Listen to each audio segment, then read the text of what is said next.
Alhamdulillahirabbil alamin wassalatu wassalamu ala rasulillah wa ala alihi washabihi ajmain. Tsumma amma ba'd. Assalamualaikum warahmatullahi wabarakatuh. Waalaikumsalam warahmatullahi wabarakatuh.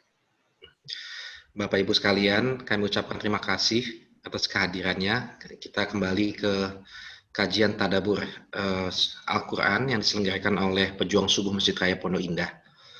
Pertama-tama kami juga ucapkan salam dan terima kasih menyapa Ustadz Dr. Fahmi Salim. Assalamualaikum Pak Ustadz. Waalaikumsalam. Terima kasih atas kehadirannya. Semoga Pak Ustadz dalam kondisi sehat walafiat. Amin.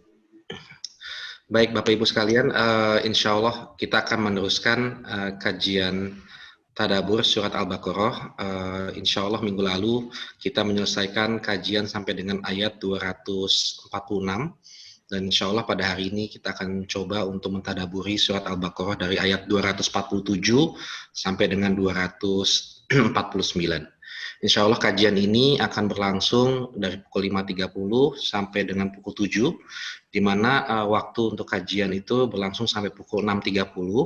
Nanti kita ada waktu sekitar 30 menit dari 6.30 sampai pukul 7 untuk dialog dan tanya jawab dengan Pak Ustadz. Kami perkenankan Bapak Ibu sekalian apabila ingin bertanya bisa mempersiapkan pertanyaannya di kolom chat, atau nanti kami juga akan memberikan waktu kesempatan untuk bertanya langsung kepada Pak Ustadz.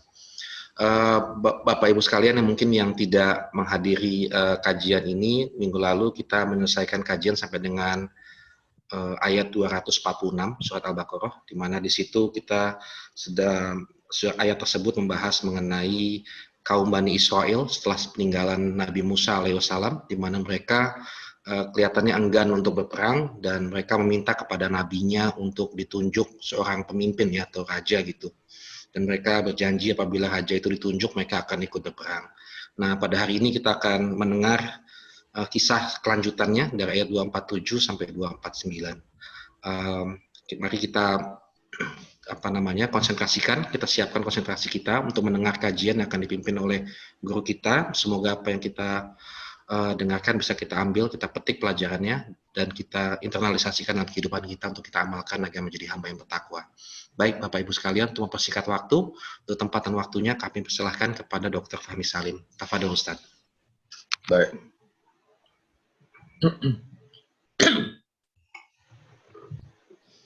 A'udzubillahi Bismillahirrahmanirrahim. Assalamualaikum warahmatullahi wabarakatuh. Waalaikumsalam warahmatullahi wabarakatuh. Innal hamdalillah nahmaduhu wa nasta'inuhu wa nastaghfiruhu wa na'udzu billahi min shururi anfusina wa sayyiati a'malina. Innahu may yahdihillahu fala mudilla lahu wa may yudlil fala hadiya lahu. Asyhadu an la ilaha illallah wahdahu la syarika lahu wa asyhadu anna Muhammadan 'abdullahi wa rasuluhu la nabiyya ba'da.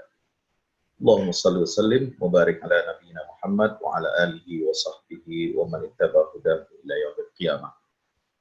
Alhamdulillah, tidak ada kata pembuka yang semestinya kita sampaikan, kita ucapkan, melainkan rasa syukur dan kita memuji Allah Subhanahu wa Ta'ala.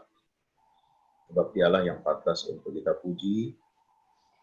Semua nikmat, semua fasilitas, semua kehidupan ya adalah karunia daripada Allah Subhanahu wa Ta'ala. Maka ketika kita bangun tidur, kita membaca doa, alhamdulillahilladzi ahyana ba'da ma amatana wa ilaihin nusyur. Ya, segala puji bagi Allah yang telah menghidupkan kami setelah Dia mematikan kita. Ya. Dan hanya kepadanya lah tempat kita kembali nanti. Maka itu alhamdulillah atas nikmat yang Allah berikan kepada kita, baik yang zahir maupun yang batin. Alhamdulillah kita masih diberikan nikmat kesehatan, nikmat panjang umur, nikmat kita dapat hadir di majelis ilmu. Nah, ini juga suatu nikmat. Ya, tidak semua orang bisa merasakan nikmat ini. Rahmat Allah diturunkan. Sakinah, rasa tentram diturunkan. Ya, kita didoakan dinaungi oleh para malaikat, dan nama kita senantiasa disebut oleh Allah di hadapan para malaikatnya. Nah ini kan apalagi di waktu subuh seperti ini, ya, waktu yang penuh dengan barakah, doa-doa diijabah oleh Allah, waktu yang sangat baik bagi kita untuk menuntut ilmu. Alhamdulillah. Salawat dan salam tak lupa kita sampaikan kepada baginda kita Nabi besar Muhammad Sallallahu Alaihi Wasallam serta seluruh keluarga dan para sahabatnya. Mudah-mudahan tercurah limpahkan untuk kita semua pengikutnya hingga yaumil qiyamah. Amin ya Allah. Bapak Ibu jamaah pejuang subuh Masjid Raya Pondok Indah yang insya Allah kita semua dirahmati Allah Ta'ala, melanjutkan tadabbur ya, surah Al-Baqarah. Ya, ayat 247 ini adalah lanjutan dari ayat-ayat sebelumnya, yaitu mulai dari ayat 243 ya, 246. Tapi sebelumnya juga sudah dimulai itu dari ayat 243. Kisah bagaimana Allah membangkitkan suatu negeri yang tadinya ya mereka ini bermalas-malasan. Mereka enggan untuk berjihad. Mereka enggan untuk mempertahankan tanah airnya. Mereka enggan untuk mempertahankan kehormatan dan harga dirinya. Ya, mereka diserang oleh musuh bukannya bertahan, ya, menjaga tanah airnya, tapi malah mereka lari keluar dari negeri itu. Kenapa? Karena takut mati. Maka Allah matikan benar mereka. Ya, Allah matikan mereka untuk apa? Untuk memulai kehidupan yang baru, mengubah karakter sifat mereka. Alam tara ila alladziina kharaju min diyarihim wa hum ulufun hadarul maut faqala lahumullahu mutu tsumma ahyahum. Nah, kisah Bani Israil ini nyambung sampai ayat yang ini. Inilah itu awal ya, bagaimana Allah membangkitkan satu kaum yang mati. Ya, sebelum mereka mati betulan. Ya, ini kan kisah yang luar biasa. Ya, maka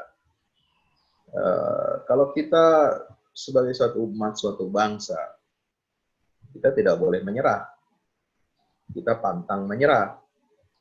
Kita harus terus berusaha, berikhtiar, ya, menggunakan segenap potensi yang Allah berikan kepada kita, termasuk menjaga tanah air kita. Ya, menjaga tanah air ini merupakan bagian dari iman. Kan ada ungkapan hubbul watan minal iman. Ya. Dan tanah air kita harus kita jaga ini dengan apa? Dengan nilai-nilai iman kepada Allah Subhanahu wa Ta'ala. Ya, makanya itu langsung ayat setelahnya mengatakan, setelah 243, 244, 245 itu alam tara ilal mala'i min bani Israil min ba'di Musa id qalu nabi lahu mub'ats lana malikan qatil fi sabilillah. Mereka berharap setelah bangkitnya peradaban yang baru ini, mereka berharap ada pemimpin ya yang dapat membimbing mereka ini untuk apa? Untuk berjihad, untuk berjuang di jalan Allah, mempertahankan tanah airnya dan harga diri mereka. Nah, itulah nyambung dengan kisah ini. Nah, saat itu ya, nabi yang diutus oleh Allah kepada mereka yaitu Nabi Samuel, ya, setelah mendengar permintaan mereka, ib'ats lana malikan nuqatil fi sabilillah dan seterusnya itu, maka nabi ini yaitu Samuel ya mengabulkan permintaan mereka. Ya, mengabulkan permintaan mereka. Dalam ayat 246 itu. Seraya mengatakan apa? A'udzubillahi minasyaitonir rajim. Wa qala lahum nabiyyuhum innallaha qad ba'atsa lakum taluta malika. Ya. Nabi itu bilang begini ya, namanya nabi. Ya, petunjuknya, arahannya itu adalah bersumber dari wahyu Allah. Ya, sesungguhnya Allah ya telah mengangkat Talut menjadi raja. Ya. Untuk menjadi komandan kalian. Menjadi raja, menjadi apa namanya, yang dipertuankan, bukan yang dipertuhankan, tapi dipertuankan. Ya, karena titah raja itu harus ditaati. Nah, berarti memang dalam satu masyarakat, ya, masyarakat yang sehat itu harus dipimpin oleh apa? Pertama ada ulama, yang kedua ada umaro. Nah, sekarang kan istilah itu kan akrab kita kenal, ya. Ulamanya kalau dulu adalah nabi di kalangan Bani Israel. Ya, ini kan jauh setelah Nabi Musa ini peristiwa ini terjadi. Ya. Makanya ada satu riwayat, ya, ada beberapa riwayat, ya, yang mengatakan ulama ummati ka'anbiya Bani Israel. Ulama-ulamanya di kalangan umatku itu posisinya kedudukannya sama dengan nabi-nabi di kalangan Bani Israel. Jadi ulama itu warathatul anbiya. Nah, jadi yang mengawal perjalanan suatu bangsa, ya, yang mengarahkan suatu bangsa ini kepada jalan yang benar, yang lurus ya dari Allah adalah ulama. Dan ulama inilah yang, ya, menetapkan umaro. Ya, mereka inilah yang menjadi ahli musyawarah untuk mengangkat dan menentukan siapa pemimpin yang terbaik. Dari situ ayat mengatakan innallaha qad ba'atsa lakum taluta malika. Ya, Nabi ini sudah menyebut satu nama. Ya, kalau dulu berdasarkan wahyu Allah atau mungkin juga berdasarkan hikmah yang dimiliki oleh seorang nabi, kebijaksanaannya, dia mengatakan ini Talut cocok. Ya, Allah telah angkat dia sebagai raja untuk kalian. Nah, begitu ya. Talut. Nah, tapi Bani Israel ini masih apa ya? Tidak terima. Padahal mereka di awal itu mereka yang minta, utuslah, ya, ib'ath lana malika. Kan mereka yang minta, utuslah. Nah, dijawab Allah telah mengutus atau mengangkat Talut sebagai raja untuk kalian. Nah, ini gimana sih? Jadi ada kontradiksi. Nah, mereka menjawab begini, anna yakunu lahul mulku alaina. Mereka masih nggak terima. Ya, inilah tabiat Bani Israel yang nggak boleh ditiru oleh umat Rasulullah. Ya, mereka menjawab, bagaimana mungkin Talut itu menjadi raja kami, ya, dia memperoleh kerajaan, kekuasaan atas kami dan memimpin kami dalam pertempuran. Wa nahnu ahaqqu bil mulki min. Sementara sedangkan kami ini itu seharusnya lebih berhak atas kerajaan atau jabatan itu daripada dirinya. Walam yu'ta sa'atan minal mal. Nah, satu, pertama, tadi mereka itu melecehkan, merendahkan. Kami lebih berhak. Ya.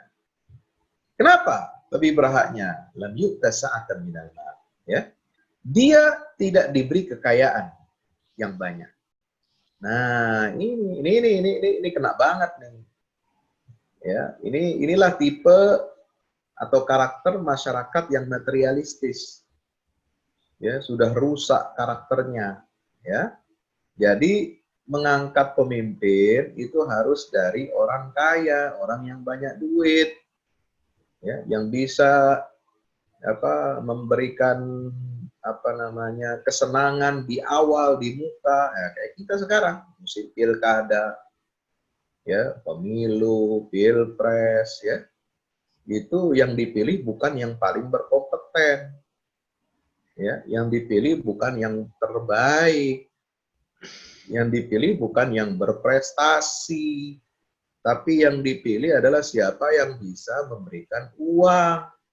Nah, ini jadi kebiasaan seperti ini itu karakter yang rusak yang sudah pernah diingatkan oleh Allah dalam Al-Quran. Ya. Bahwa kalian milih itu berdasarkan nilai-nilai Allah, nilai agama, prestasi, arahan ulama. Jangan milih karena, ya, orang itu dia punya kekayaan, dia bisa membeli suara rakyat, ya. Dia punya bohir, dia punya cukong, nah, itu jangan. Ya. Ini persis, ini kehancuran suatu umat, suatu bangsa itu dimulai dari apa? Cara memilih pemimpin yang salah.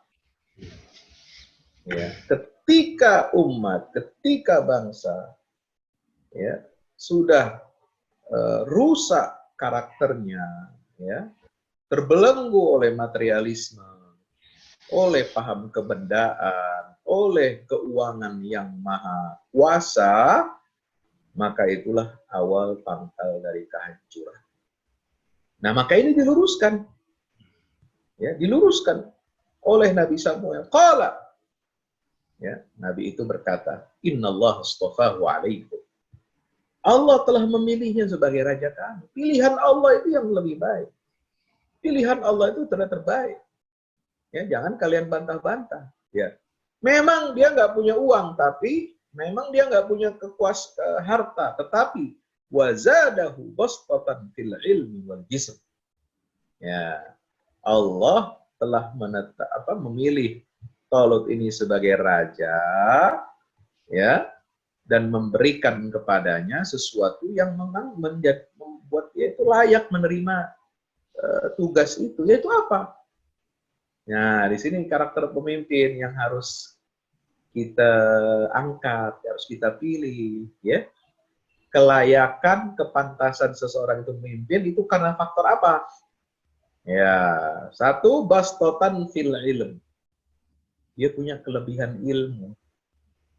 Ya, orang berilmu yang dipilih, bukan orang yang kaya, bukan orang yang populer, bukan yang bodoh yang dipilih. Nah, kalau masyarakat, rakyat memilih pemimpin yang bodoh, itu kata Rasulullah, ittakhadhan nasu ru'usan juhalan, memilih pemimpin-pemimpin yang bodoh, nah itu udah tanda kehancuran suatu bangsa. Ya. Dalam hadis Nabi SAW mengatakan apa? Idza usidal amru ila ghairi ahlihi fantaziris sa'ah. Kalau suatu urusan diserahkan kepada orang yang tidak ahli, ya, yang tidak berkompeten, maka tunggulah waktu kehancurannya. Ya. Maka ilmu ini yang harus jadi prioritas, ya, bukan duit. Ya. Kalau duit, harta, kekayaan, kita memilih seseorang itu berdasarkan ukuran materi, ya. Nah, nanti dia ketika berkuasa dia akan berupaya untuk mengembalikan apa yang sudah dia keluarkan. Bukannya menyejahterakan rakyat, malah menyengsarakan hidup rakyat. Ya, tapi kalau orang yang dipilih ini adalah ilmunya, berdasarkan ilmunya, pengalamannya, ya, keahliannya, profesionalismenya, kompetensinya, nah, dialah yang akan insya Allah dengan bimbingan Allah akan membuat suatu strategi untuk dapat memakmurkan, menyejahterakan rakyat. Gitu, ya. Jadi syarat yang pertama seorang pemimpin apa? Punya ilmu. Ya, ilmu yang mantap, ilmu yang kokoh, dan fisik yang kuat. Wal jism. Fisik yang kuat itu harus. Untuk apa? Menjalankan tugas berat. Ya. Jadi pemimpin itu nggak gampang. Ya, jadi pemimpin itu harus siap lahir batin, ilmunya ada, fisiknya kuat, dan dia senantiasa dibimbing, dikawal oleh ulama. Nah, itu kan karena tadi ada Nabi Samuel, wa qala lakum nabiyyuhum innallaha qad ba'atha lakum talutan. Nah, Bapak Ibu yang dirahmati Allah, jadi kesimpulan ayat ini 247 adalah soal bagaimana kita harus mengangkat dan memilih pemimpin. Ya, tidak cukup, tidak bisa kita memilih pemimpin itu hanya karena ya faktor kekayaan. Nah, ini sudah diperingatkan jauh-jauh hari oleh Allah dalam Al-Qur'an. Ya, bahwa syarat orang itu layak untuk diangkat sebagai pemimpin, penguasa, kepala negara adalah punya kekuatan fisik, satu. Yang kedua, menguasai ilmu pengetahuan yang luas, ya, mengetahui letak kekuatan umat dan kelemahannya, sehingga dia dapat memimpin umat ini dengan bijaksana. Makanya Nabi Yusuf bilang apa? Ya, qala ja'alni ala khazainil ardi inni hafizun alim. Wahai baginda raja, jadikan aku sebagai menteri perbendaharaan negara. Karena sesungguhnya aku ini dapat menjaga aset kekayaan negara dengan baik. Artinya apa? Dia orang bersih. Ya, dia orang bukan tukang nyolong, dia orang bukan tukang korupsi, dia orang bersih, dia punya cita-cita mulia, tekad yang kuat untuk apa? Menjaga aset negara ini jangan sampai bocor, jangan sampai dimakan oleh orang-orang yang tidak bertanggung jawab. Dan alim, punya ilmu, tahu strateginya, tahu ilmunya. Ya, jangan pilih orang yang bodoh, ya, jangan pilih orang yang korupsi. Ya. Nah, ini Al-Quran sudah memberikan ini contoh-contoh. Makanya subhanallah, saya sampaikan di banyak forum, banyak tempat. Kemarin terakhir saya diundang oleh Pak Jenderal Purnawirawan, ya, Yamiza Triakudu, ya, kemarin itu di Hotel Grand Sahid. Saya sampaikan, ya, persoalan terbesar dalam Al-Quran, ya, untuk membangun suatu peradaban, suatu negara itu adalah kepemimpinan yang kuat. Kalau pemimpin kita lemah, ya, jangan berharap kita bisa bangkit. Ya. Kisah Al-Quran ini 2/3 isinya dalam Al-Quran, kisah. Dan dari kisah yang banyak itu, Al-Quran sering, ya, berulang-ulang menyampaikan pentingnya kita punya pemimpin yang baik. Ya. Kisah apa? Nabi Yusuf, kisah Nabi Musa, kisah Nabi Daud. Ini kan cerita ini, ya, ini cerita semua ini dari 243 sampai 249 nanti itu. Itu kan apa yang melatar belakangi munculnya pemimpin yang bernama Daud yang menggantikan Tolut. Ini kan cerita tentang Tolut. Nah, ntar sebentar lagi Tolut mengalahkan Jalut. Lahirlah pahlawan, ya, yang bernama Daud. Jadi ini tentang kepemimpinan. Ya. Kemudian Sulaiman putranya Daud. Bagaimana Nabi Sulaiman itu, ya, punya kekuasaan yang tidak tertandingi. Ya, Rabbi habli mulkan la yanbaghi li ahadin min ba'di. Ya, itu diceritakan dalam surat An-Naml bagaimana kehebatan Raja Sulaiman. Kemudian yang kelima ada tentang kepemimpinan Zulkarnain. Nah, Zulkarnain itu kisahnya Masya Allah, ya. Saya terangkan, ya, kalau kisah kepemimpinan Nabi Yusuf, ya, saya sudah terangkan di kajian-kajian Quran saya di Sapa Pagi, voice note, ya, pakai voice note. Kemudian kalau kisah Zulkarnain itu saya kemarin jelaskan itu tentang surah Al-Kahfi dari awal sampai akhir. Nah, itu bisa disimak di video-video di channel YouTube saya. Nah, Bapak Ibu jamaah Masjid Raya Pondok Indah yang dirahmati Allah Subhanahu wa taala, maka di sinilah pentingnya kita, ya, memperbaiki kualitas diri, ya, sekaligus juga kita memperbaiki kualitas bangsa. Nah, kualitas bangsa ini ditentukan oleh apa? Pemimpin. Ya, ditentukan pemimpin. Karena kalau kita sendiri-sendiri nggak bisa. Ya, negara ini akan bagus dikelola kalau, ya, rakyatnya, individunya baik, ya, pemimpinnya baik. Kalau rakyatnya baik, pemimpinnya jahat, nggak bagus negara. Sebaliknya, kalau pemimpinnya baik, itu negara, rakyatnya amburadul, rakyatnya nggak bagus, ya, susah juga pemimpin rakyat, pemimpin bangsa. Makanya dua-duanya harus baik. Nah, tugas kita adalah menjadi hamba-hamba Allah yang baik, yang saleh, dan memilih pemimpin-pemimpin yang baik. Ya, jangan tertipu dengan uang, jangan tertipu dengan kekayaan, jangan tertipu dengan penampilan, jangan tertipu dengan media massa yang gabung kita ataupun barisan-barisan pendukung yang begini. Tapi tidak punya kapasitasnya, ya. Nah, itu dalam Al-Quran. Punya kekuatan fisik, punya ilmu pengetahuan yang luas. Yang ketiga, sehat jasmani dan rohani. Ya, punya kesehatan jasmani dan kecerdasan pikiran. Ini syarat memilih seorang pemimpin. Yang keempat, bertakwa kepada Allah. Nah, ini ya. Ini semua terkandung di dalam ayat 240, 447. Innallah, ya apa? Wallahu yu'ti mulkahu man yasha. Wallahu wasi'un alim. Ya. Harta kekayaan itu tidak dijadikan syarat menjadi pemimpin.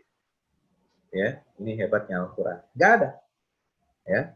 Bastotan fil mal, enggak ada. Karena ya, kalau pemimpin itu punya kekuatan fisik, punya kekuatan ilmu, punya kecerdasan pikiran, punya takwa kepada Allah, ya, dia yang akan mencari karunia Allah mewujudkan kesejahteraan dan kemakmuran. Ya, itu akan begitu. Jadi rumusnya sekarang ini kalau masyarakat materialis, ya, seperti di Amerika itu malah milih presidennya itu apa? Presiden itu konglomerat. Nah, itu rusak nanti negara. Ya, kalau milih pemimpin dari konglomerat, itu nggak benar sudah. Itu sudah ciri suatu bangsa yang nggak benar. Ya, itu akan merusak peradaban. Ya. Nah, maka itu yang aturan tekankan apa? Pilih orang yang berilmu, angkat orang yang sehat, kuat, cerdas, dan bertakwa kepada Allah Subhanahu wa taala. Itu ya. Ini pelajaran ilmu politik dari Al-Qur'an. Ya, tanpa harus mengatakan ini teori politik. Tapi Al-Qur'an itu luar biasa, wahyu dari Allah Subhanahu wa taala. Menceritakan jatuh bangunnya suatu peradaban, ya, menceritakan bagaimana proses lahirnya seorang pemimpin yang baik. Ini semua ada dalam Al-Qur'an. Nah, kita lanjut ayat 248. Qala lahum nabiyuhum inna ayata mulkihi ayyatiyakumut tabutu fihi sakinatun min rabbikum wa baqiyatum mimma taraka alu Musa wa alu Harun tahmiluhul malaikah inna fi dzalika laayatan lakum in kuntum mu'minin. Ya, Bapak yang dirahmati Allah Subhanahu wa taala. Setelah itu, setelah Nabi Samuel memberikan arahan bahwasanya yang pantas untuk memimpin kalian, ya, adalah sosok seorang yang saleh, yang kuat fisiknya, yang cerdas pikirannya, yang bertakwa kepada Allah, dialah adalah Talut.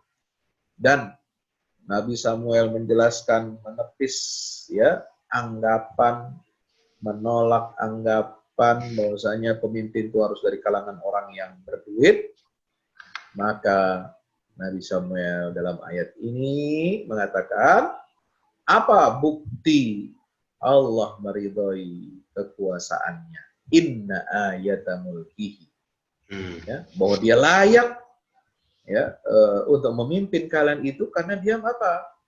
Dia dititipkan oleh Allah Subhanahu wa taala, ya, amanah kekuasaan itu, ya, menjadi tanda atau bukti dia itu seorang yang layak memimpin adalah ayyatiyakumut tabut, datangnya tabut untuk menyimpan Taurat kepadamu. Ya. Nah, bagaimana ini ceritanya? Ya, fihi sakinah, di dalam tabut itu terdapat ketenangan, ketentraman dari Tuhan. Karena di dalamnya ada apa? Ada kitab Taurat. Tabut itu kotak untuk menyimpan barang. Ya, di dalamnya itu ada Taurat yang asli. Dan peninggalan dari Nabi Musa dan Harun. Ada yang mengatakan ada tongkatnya, itu ada kelengkapan. Jadi ini yang membuat mereka ini semangat. Ya, benda ini dulu hilang, ya, diambil oleh musuh-musuh Bani Israel. Tapi kemudian Allah berikan tabut itu kepada siapa? Kepada Talut. Sehingga inilah yang dapat menjadi menenangkan hati mereka dan membuat mereka semangat untuk berjihad di jalan Allah Subhanahu wa taala. Nah, bagaimana ceritanya di sini? Nah, jadi sahabat pejuang surga dirahmati Allah, ya, dulu Bani Israel ini, ya, ditakdirkan memiliki pemimpin yang bernama Talut untuk memimpin mereka berperang melawan orang-orang Amalek, ya, bangsa Amalek. Ini bangsa zaman dulu lah, ya. Sebagai tanda bahwa Talut itu betul-betul dipilih Allah adalah kembalinya peti pusaka, itu tabut. Setelah beberapa tahun hilang dari tangan mereka, dirampas oleh musuh, ya. Nah, dengan kembalinya tabut itu kepada Bani Israel, inilah kepada Talut, melalui Talut inilah yang menandakan bahwa kekuasaan itu benar-benar diridhoi oleh Allah Subhanahu wa taala. Ya. Nah, inilah yang lalu kemudian menimbulkan semangat. Ya. Ada riwayat yang mengatakan, apa sih isi tabut itu? Isi tabut itu adalah selain lembaran-lembaran Taurat yang asli, juga berisi benda peninggalan Musa dan Harun seperti tongkatnya, sandalnya, ya, sorbannya Nabi Harun, dan beberapa potong pecahan piring batu yang dibawa Musa dari Gunung Sinai. Jika Bani Israel mengadakan peperangan, maka tabut itu selalu dibawa mereka bersama tentara karena dirasakan oleh mereka bahwa tabut ini dapat menimbulkan semangat dan keberanian dalam peperangan. Nah, dalam satu peperangan antara Bani Israel dan Amalek itu pernah Bani Israel itu menderita kekalahan lalu dirampas oleh musuh mereka, dibawa lari, ya. Nah, ketika tabut ini ada dirampas, ya, ada bersama bangsa Amalek, musuhnya Bani Israel, ya, pada saat itu bangsa Amalek ini ditimpa berbagai macam penyakit dan malapetaka, wabah, ya, bencana yang itu?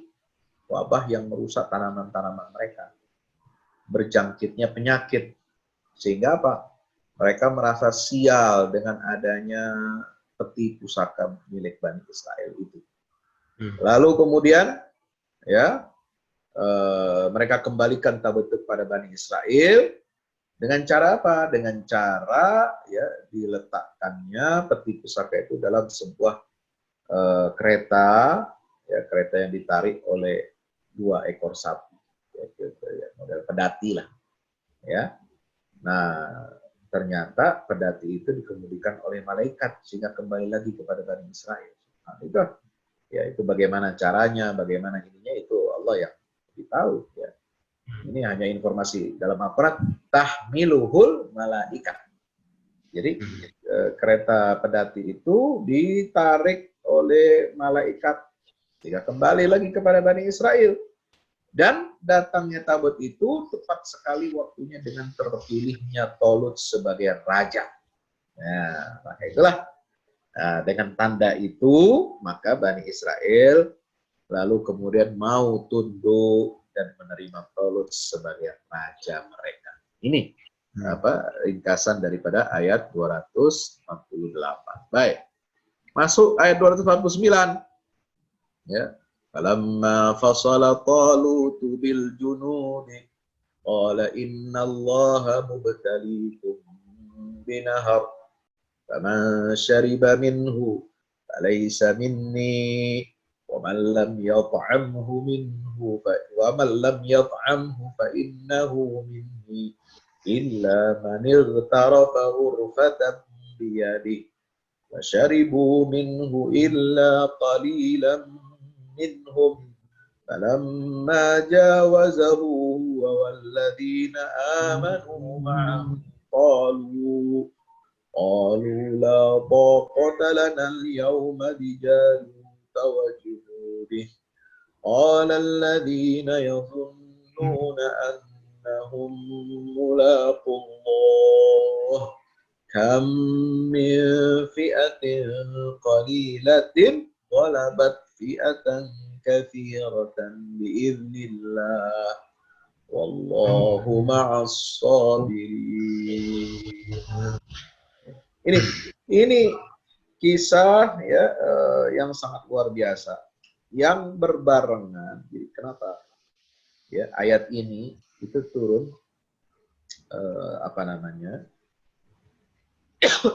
bersamaan dengan terjadinya perang Badar. Ya, terjadinya perang Badar yang dialami oleh Rasulullah dan kaum muslimin yang menghadapi tentara kaum musyrikin yang jumlahnya 3 kali lipat. Dan itu persis seperti yang dialami oleh siapa? Talut ketika berperang melawan musuh mereka yang dipimpin oleh Jalut atau Goliat. Nah, dalam Taurat namanya Goliat, kalau dalam bahasa Al-Quran namanya Jalut. Ya. Nah, disitulah muncul pemimpin yang akan meneruskan Talut, yaitu Daud yang berhasil membunuh siapa? Goliat itu dalam ayat 260 ya 250 kan. Nah, tapi di awal ceritanya begini. Ya, setelah membuktikan ya bahwasanya Talut itu adalah pemimpin yang layak sebagai bagi Bani Israel dengan hadirnya tabut yang dikembalikan oleh musuh-musuh mereka dan itu dibawa atau oleh malaikat ya sampai kepada mereka itu sebagai tanda bahwa Allah meridhoi Talut sebagai raja mereka. Nah, disinilah lalu kemudian mulai ya Talut memobilisasi Bani Israel. Ayo kita berperang, ayo kita berjihad. Kan kemarin bangsa Israel ini kan minta supaya ditetapkan pemimpin untuk memimpin kita berperang. Ib'ats lana malikan nuqatil fi sabilillah. Nah, lalu setelah ini jadi apa langkah pertama dilakukan? Mobilisasi. Ya, kita harus menegakkan harga diri bangsa. Ya, kita harus menunjukkan kepada musuh-musuh kita bahwa kita tidak bisa diperalat, bahwa kita tidak bisa diperbudak, bahwa kita harus bangkit. Ya, falamma fasala Talut bil junud qala inni mubtaliikum minna. Nah, Talut ini dia kan punya ilmu, dia punya ketakwaan, ya. Dia uji ya Bani Israel ini yang akan berperang melawan pasukan Jalut, ini diuji. Ada seleksi alam. Ya. Maka ketika Talut membawa bala tentaranya untuk berangkat perang, ya, dia berkata, Allah akan menguji kamu dengan sebuah sungai yang kamu seberangi. Innallaha mubtaliikum binahar. Ya. Jadi memang namanya orang beriman ini pasti akan diseleksi oleh Allah. Ya, kalau benar-benar mengatakan, ayo kita mau berjihad, ayo kita usir musuh kita, ayo kita ini macam-macam. Nah, itu kalau ngomong aja semua bisa. Ya, kata orang Betawi kalau ngebacot semua juga boleh. Ya, asal bunyi, ayo ini, ayo itu. Tapi ketika kenyataannya di lapangan nggak ada. Nah, makanya diuji dulu. Innallaha mubtaliikum binahar. Bagaimana cara Allah menguji? Siapa yang minum airnya, maka dia bukan pengikut.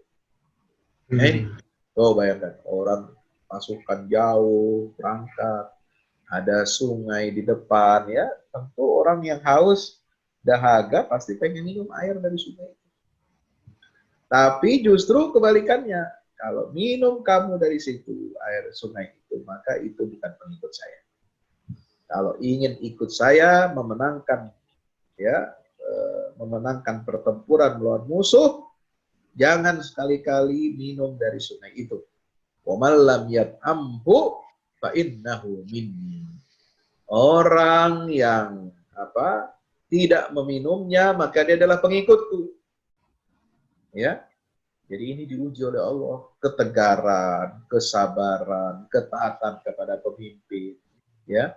Kemudian kedisiplinan, ya. Kemudian tidak menjadi orang yang rakus, lihat air langsung diambil, diminum. Enggak. Illa man ightarafa ghurfatan, kecuali yang minum sedikit saja, seciduk saja.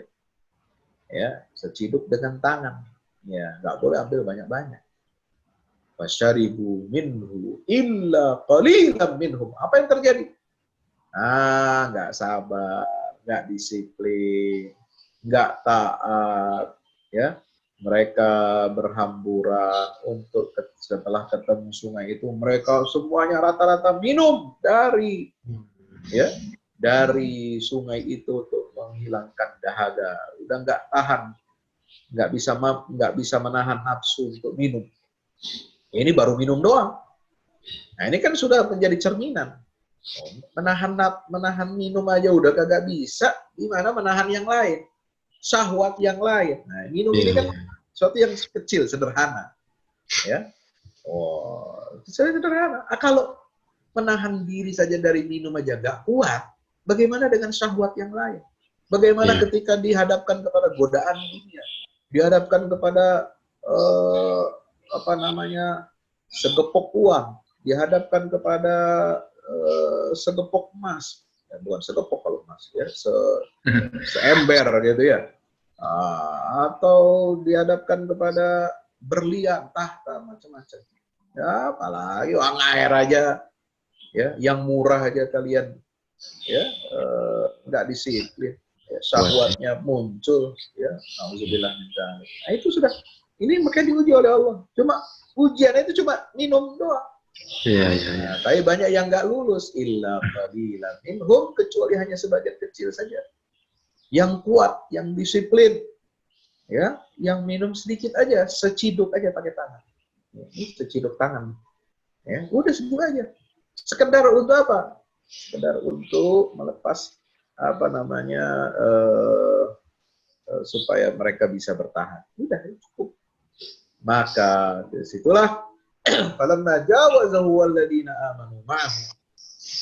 Nah, itu pun yang sudah lolos dalam seleksi diuji lagi nanti. Setelah menyeberang, ya, orang-orang beriman bersama Talut itu menyeberangi sungai itu, ya, mereka yang banyak minum dari sungai itu berkata, falamma jawazahu walladziina aamanu ma'ahu qalu la taqata lana al-yawma bijalut wa junud. Mereka yang udah nggak lolos, ya, itu malah melemahkan spirit, ya, melemahkan tekad, ya. Kelompok kecil yang beriman itu bilang, nggak bisa, la taqata lana al-yawma bijalut wa junud. Kita tidak kuat lagi pada hari ini melawan Jalut dan bala tentaranya. Udah, apa-apa, nggak ada kekuatan lagi, ya, nggak ada energi, nggak mungkin kalian bisa menang, ya, gitu ya. Qala alladziina yazunnuna annahum mulaqullah. Maka dibalas ucapan mereka itu yang ingin melemahkan spirit, yang ingin melemahkan semangat juang, ya. Nah, orang-orang yang yakin dengan pertemuannya dengan Allah, yakin bahwa mereka, ya, akan mati syahid di jalan Allah, mereka punya semboyan bagaimana? Kam min fi'atin qalilatin ghalabat fi'atan katsiratan biidznillah. Berapa banyak kelompok yang sedikit jumlahnya, jauh lebih kecil, tapi bisa mengalahkan kelompok yang jumlahnya jauh lebih banyak dengan izin Allah. Subhanallah. Itulah pertolongan dari Allah. Jadi bukan karena melihat jumlah otomatis bakal menang.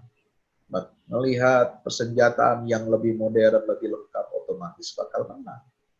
Tapi yang bisa mengalahkan ya faktor materi, ya baik itu jumlah, baik itu logistik, baik itu persenjataan, yang bisa mengalahkan itu semua adalah apa? Tingkat keimanan kita kepada Allah SWT. Kalau kita punya keimanan, ketakwaan, meskipun faktor materi kita kurang, ya, meskipun perbekalan logistik kita tidak mencukupi, tapi akan dicukupi oleh Allah dan akan dibantu oleh Allah dari jalan yang tidak kita duga. Ya, syaratnya apa? Kita punya iman, kita punya takwa kepada Allah. Itulah yang ditanamkan oleh Allah kepada hati orang-orang yang beriman. Itulah yang berhasil, yang telah dibuktikan oleh Rasulullah. Dalam setiap peperangannya Nabi nggak pernah punya pasukan yang lebih banyak jumlahnya dari orang kafir. Perang Badar contohnya, ya, perang Khaybar, perang Ahzab, ya, perang apa lagi? Perang Mu'tah, perang Tabuk, semua perang. Ya, perang Uhud, ya, apalagi, ya, menderita kekalahan itu jumlahnya jauh lebih kecil. Jadi nggak pernah Rasulullah itu memimpin pasukan jumlahnya lebih banyak dari orang kafir, nggak pernah. Maka itu yang dijalani oleh para Khulafaur Rasyidin, ya. Perang Yarmuk, bagaimana mengalahkan pasukan Romawi yang jumlahnya ratusan ribu hanya dihadapi oleh 30.000 pasukan dipimpin oleh Khalid bin Walid. Hancur itu pasukan yang ratusan ribu itu. Ya, Khalid bin Walid 30.000 pasukan aja. Jadi yang menjadi faktor kunci kemenangan itu adalah faktor spiritual, faktor keimanan, ya, ketakwaan yang membaja, yang kuat di dalam diri setiap hamba Allah, meskipun dia kecil jumlahnya, tapi wama romaita idh romaita walakinnallaha. Bukan kamu yang melempar senjata, kamu itu hanya faktor, hanya sarana, ya, melempar panah, ya, tombak dan lain sebagainya. Itu bukan kamu yang melemparkan, tapi Allah yang menempatkan sasarannya. Jadi kalau kita ada kekurangan materi, fisik, ya, kalau kita iman kita benar, Allah yang sempurnakan. Ya, ada aja bantuan dari Allah Subhanahu Wa Taala. Ya, itu dibuktikan dalam banyak pertempuran. Jadi kita ini harus kuat. Ya, bukan berarti kita tidak mengambil sebab-sebab material. Ya, bukan berarti kita jadi mazhabnya meninggalkan faktor-faktor dunia. Faktor dunia tetap harus kita penuhi. Tapi yang lebih penting, yang lebih pokok dari itu adalah bagaimana kita memiliki kekuatan iman dan takwa kepada Allah Subhanahu wa Ta'ala. Itu yang menentukan jalannya perang. Ya, sahabat pejuang Subai dirahmati Allah. Nah, di sini saya lihat kembali kepada riwayat. Ya, riwayat, ya. Riwayat ini bagaimana? Ketika tabut itu telah kembali, mereka tidak ragu-ragu lagi bahwa mereka akan dapat kemenangan. Nah, ini juga penyakitnya. Ya, udah otomatis merasa ya ada jaminan dapat kemenangan, garansi. Dengan kembalinya tabut, ini seolah-olah udah ada jadi garansi. Udahlah, kita tenang aja, ini tabut udah balik lagi. Ya, peninggalan Taurat, peninggalan Nabi Musa dan Harun udah balik. Ya, seolah-olah itu sudah jadi jaminan, garansi kita bakal menang. Makanya apa? Di situ mereka segera persiapkan tentara untuk berperang, ya. Dan atas petunjuk Raja Talut, yang boleh perang itu hanya laki-laki yang masih muda dan sehat badan. Ya, jadi tidak sibuk ngurusi perniagaan, tidak pula orang yang banyak utang, dan bukan dari kelompok laki-laki yang baru menikah. Ya, maka dengan seleksi itu dikumpulkanlah oleh Raja Talut 80.000 tentara yang bisa diandalkan untuk berperang. Hmm. Ya. Nah, waktu itu musim panas, perjalanannya jauh, padang pasir. Nah, di tengah perjalanan itulah tadi ada sungai itu. Iya. Innallaha mubtaliikum binahar. Nah, itu terjadi tadi. Sudah disampaikan dalam ayat Al-Quran kan? Nah, setelah itu ya, setelah melewati sungai, minum, ujian dan lain sebagainya. Nah, disitulah terbukti kebenaran firman Allah Subhanahu wa taala. Kita nggak sanggup ya, karena sudah minum ini nggak sanggup lagi. Ya, itulah yang menyebabkan mereka lemah. Jadi ini pelajaran yang luar biasa ya dari Al-Quran. Pertama, jangan kita hanya mengandalkan jumlah. Jangan kita mengandalkan materi. Jangan kita mengandalkan faktor dunia. Ya, penting. Yang benar, faktor dunia penting. Kalau mau berjuang nggak ada fulus, repot. Iya, tapi bukan itu yang menentukan. Ya, uang, materi bukan segala-galanya. Ya, nah, yang menjadi faktor penentu kemenangan kita dalam perjuangan ini adalah pertama adalah keridhaan Allah, pertolongan Allah. Ya, faktor dunia materi itu hanya faktor pelengkap yang akan menggenapkan ya kemenangan kita. Ya, jadi kita harus perkuat dulu iman kita, spiritual kita.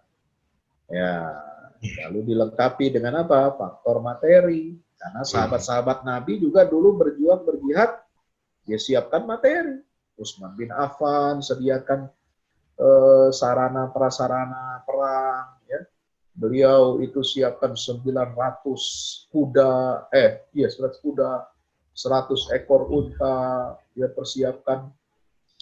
Beliau keluarkan uang dari kantongnya saja, satu kantongnya itu 3.000 dinar emas.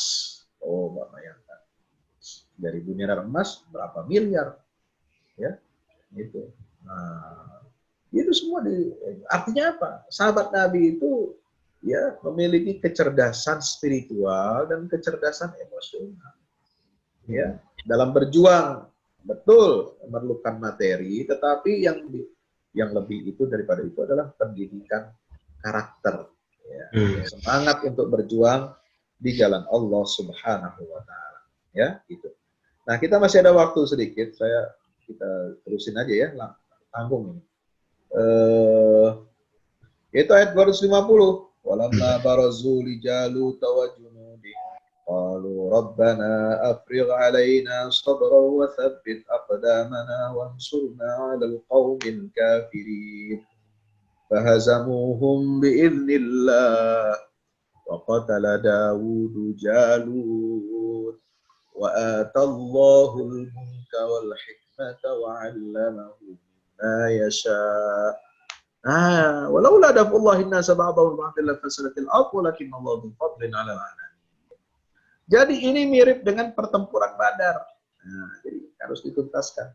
Pertama, pertempuran Badar itu kam min fi'atin qalilatin ghalabat fi'atan katsiratan bi'idznillah.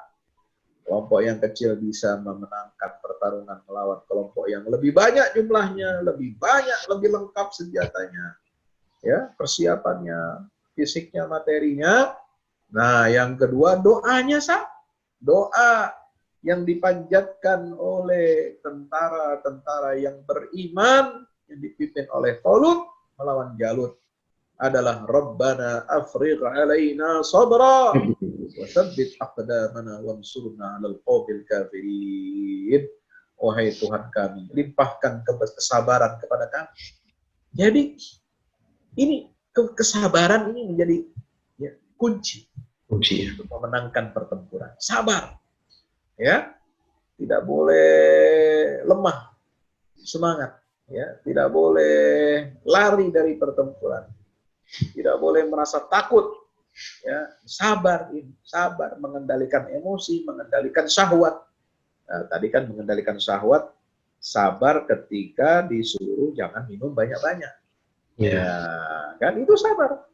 Ya, sabar mentaati pemimpin, sabar mendisiplinkan diri, sabar menghadapi musuh yang jumlahnya jauh lebih besar. Jangan melihat itu musuh banyak lalu kemudian kita lari mundur ke belakang. Nah, itu bukan sabar namanya. Afriq alaina sabran wa tsabbit aqdamana, dan ya kokohkanlah langkah kami di medan perang ini. Ya, wansurna 'alal qaumil kafirin, dan tolonglah kami ya untuk menghadapi dan mengalahkan orang-orang kafir. Ini doanya. Maka doa ini kita baca setiap kita menghadapi apa? Ujian, musibah, peperangan, ya. Kita menghadapi masalah-masalah yang sulit, kita minta diberikan kesabaran oleh Allah. Kita minta dikokohkan langkah kita di atas jalan yang benar. Ini doa. Ini doa juga yang dibaca oleh Rasulullah dan para sahabatnya ketika perang Badar. Rabbana afrigh 'alaina sabra wa tsabbit aqdamana wansurna 'alal qaumil kafirin. Maka dengan itulah fahazamuhum biiznillah. Mereka dengan izin Allah dapat mengalahkan tentara Jalut. Dan disitulah Daud tampil, ya, dimunculkan oleh Allah, ya, di antara pasukan Tolut. Daud ini yang dapat membunuh, ya, pemimpinnya, pemimpin tertinggi, panglimanya, rajanya, Goliat itu. Ya, bagaimana caranya? Ya, itu ada dalam kisahnya, ya, dia bawa ketapel, ya, lalu kemudian, ya, itulah cara Allah menghadirkan suatu pertolongan dan Allah berikan dia kekuasaan dan hikmah, ya, subhanallah. Itulah, ya, jadi sahabat yang dirahmati Allah, ketika Daud itu, ya, hanya menggunakan batu, menggunakan ketapel, ya, padahal Raja Jalut ini pakai baju besi, sukar ditembus dadanya, badannya dengan batu. Ya, karena itulah Daud dengan izin Allah, dia membidik lubang di antara dua matanya sebagai sasaran. Nah, kalau dia lempar batu pakai ketapel ke arah badannya, ya nggak bakal tembus, karena itu dia pakai baju besi, pakai zirah, ya. Maka dia pakai apa? Dia sasarin, dibidik kepalanya. Kepalanya dibidik. Ternyata lemparan beliau itu tepat bagi sasaran. Nah, siapa yang membuat lemparan atau bidikan itu tepat? Disitulah Allah berperan. Wa ma ramaita id ramaita walakin Allah rama. Kamu itu tugasnya hanya melempar. Yang membuat tepat sasaran itu adalah Allah. Ya. Makanya coba kita lihat orang-orang mujahidin di Palestina, di Afghanistan dulu itu, ya, persenjataan mereka sedikit, tapi kok bisa rudal sederhana, roket sederhana itu bisa sampai tepat sasaran, bisa merusak fasilitas musuh, ya, bisa memberikan rasa takut kepada, ya, itulah yang kurang itu nanti disempurnakan oleh Allah. Yang penting kita berusaha, yang penting kita tawakal, yang penting kita punya iman. Ya, nah, itu. Jadi ini yang hikmah dulu juga ketika itu. Padahal Jalut ini nggak bisa dibayangkan, nggak ada pahlawan-pahlawan, ya, ahli perang yang bisa mengalahkan Jalut ini.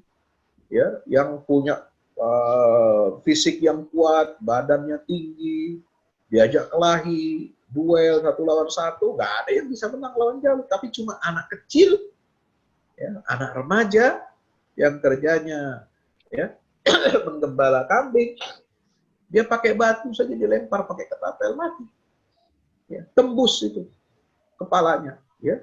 Maka apa namanya, setelah roboh, Jalut ini jatuh ke tanah, ya, karena dahinya ditembus oleh batu itu, Daud ambil pedangnya dan memenggal leher Jalut sampai putus terpisah dari badannya. Maka setelah melihat apa yang terjadi kepada pemimpin mereka, buyarlah, hancurlah, runtuh semangat bangsa Amalek yang ingin, ya, menghancurkan Bani Israel. Rajanya terbunuh, ya mau apa lagi? Udah habis semuanya. Jadi belum perang, Baru dimulai begitu, udah runtuh, udah kalah mereka. Nah, disitulah pertolongan Allah datang kan. Tadi kan melihat, oh ini jumlah kecil, nggak bisa mengalahkan yang banyak. Ternyata Allah munculkan satu anak remaja, ya, langsung berhadapan dengan ya pimpinannya, langsung dikalahkan, dirobohkan. Habis, jadi tentara yang begitu banyak, udah nggak ada lagi fungsi. Lihat pimpinannya udah begitu, gimana dia mau menang, ya kan? Subhanallah, itulah campur tangan intervensi Allah Subhanahu wa Ta'ala yang memberikan pertolongan kepada hamba-hambanya yang bersabar, yang beriman, yang bertakwa, yang taat, yang disiplin kepada perintah Allah Subhanahu wa Ta'ala. Demikian, Allah alam bisawab. Assalamualaikum warahmatullahi wabarakatuh. Waalaikumsalam warahmatullahi wabarakatuh. Subhanallah, terima kasih Pak Ustadz. Luar biasa sekali kisah mengenai Bani Israel dan Raja Tolut ini ya Pak Ustadz ya. Ini saya cuma membayangkan tadi dari cerita Pak Ustadz itu bagaimana bijaksana sekali Allah menurunkan ayat ini di saat-saat Rasulullah dan para sahabat sedang mempersiapkan diri untuk perang Badar itu ya Pak Ustadz ya. Jadi ini sangat men-charge keyakinan mereka gitu ya, mempersiapkan kedisiplinan, kesabaran mereka untuk menghadapi pasukan yang lebih besar. Ini juga relevan sekali, tadi saya kena juga di saya, ini relevan sekali bagaimana kita sendiri juga lagi menghadapi ujian ya Pak Ustadz ya, pandemi ini ya. Bagaimana kita bisa menggunakan, mengaplikasikan petikan pelajaran dari ayat-ayat ini untuk men-charge kesabaran kita juga, keyakinan menghadapi ujian dan kesulitan yang sedang dihadapi. Baik Bapak Ibu sekalian, hari ini kita dapat bonus dari Pak Ustadz, awalnya dari 247 ke 249, ini dilanjutkan ke ayat 250 dengan ditutup dengan ayat 250 yang mengajarkan doa yang sangat bagus sekali dari Allah Subhanahu wa Ta'ala. Sebelum kita memulai episode tanya jawab, kami akan menyampaikan pengumuman terlebih dahulu. Saya kasih kesempatan Bapak Ibu untuk mempersiapkan pertanyaan nanti yang untuk ingin bertanya kepada Pak Ustadz. Pertama-tama perkenankan saya untuk mengumumkan jadwal pengajian kita di minggu depan ya. Pertama-tama hari Jumat tanggal 9 Oktober 2020, insya Allah kita akan kembali berjumpa dengan gerakan membaca Al-Quran bersama Ustadz Dr. Andes Uci Armisi. Lalu di hari Sabtunya tanggal 10 Oktober 2020, kajian Tauhid dengan narasumber Ustadz Bapak Ustadz Taumpuli MA dengan tema Hakikat Hidup. Lalu pada hari Ahadnya, tanggal 11 Oktober 2020, kita akan melanjutkan lagi di kajian Tadabbur Al-Quran dari surat Al-Baqarah ayat 251 ya. Kita akan melanjutkan kisahnya dari peperangan ini sampai dengan ayat 254 mungkin ya Pak Asril ya, dengan narasumber Ustadz Sahrudin SPD. Ya, surat Al-Baqarah kelanjutan dari hari ini ayat 251 dan seterusnya. Oke. Selanjutnya pengumuman berikutnya adalah mengenai rencana kami dari Pejuang Subuh Citra Pondok Indah untuk kembali hadir untuk memberikan bantuan sosial kepada saudara-saudara kita yang sedang mengalami kesulitan dari pandemi corona ini. Insya Allah awalnya kami berencana untuk membagikan paket sembako di akhir bulan September lalu. Cuman ini setelah dilakukannya meeting dan rapat persiapan, insya Allah kita akan memberikan bantuan sosial pada minggu kedua di bulan Oktober. Oleh karena itu, pada Bapak Ibu yang ingin berkontribusi untuk menyedekahkan sebagian dari hartanya untuk membantu saudara-saudara kita yang sedang kesulitan, masih kita buka waktu sampai dengan minggu kedua Oktober. Untuk donasi ini dapat disalurkan kepada rekening Bendahara Pejuang Subuh Masjid Raya Pondok Indah, yaitu Bank Syariah Mandiri, dengan nomor 7119543357 atas nama Irwan Prima Aditya. Baik, untuk selanjutnya kami juga menyediakan nomor admin 081117301114 apabila Bapak Ibu ada yang ingin menyampaikan bukti transfernya untuk kontribusi kajian bantuan sosial. Berikutnya ada sedikit pengumuman dari Pak Edi Cahyono untuk kajian bedah Iqra yang akan dimulai dalam waktu dekat. Mungkin saya persilahkan Pak Edi untuk menyampaikan program dari bedah Iqra.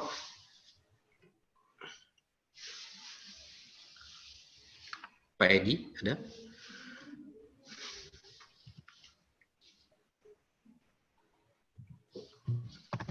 Assalamualaikum Pak Edi, apakah ada di sini Pak untuk menyampaikan langsung? Ada tadi Pak Edi itu.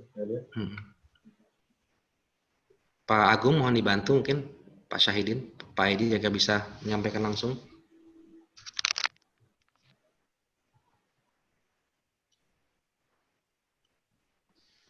Oke, apabila tidak ada Pak Edi, mungkin saya bacakan saja ya program kajian bedah Iqra.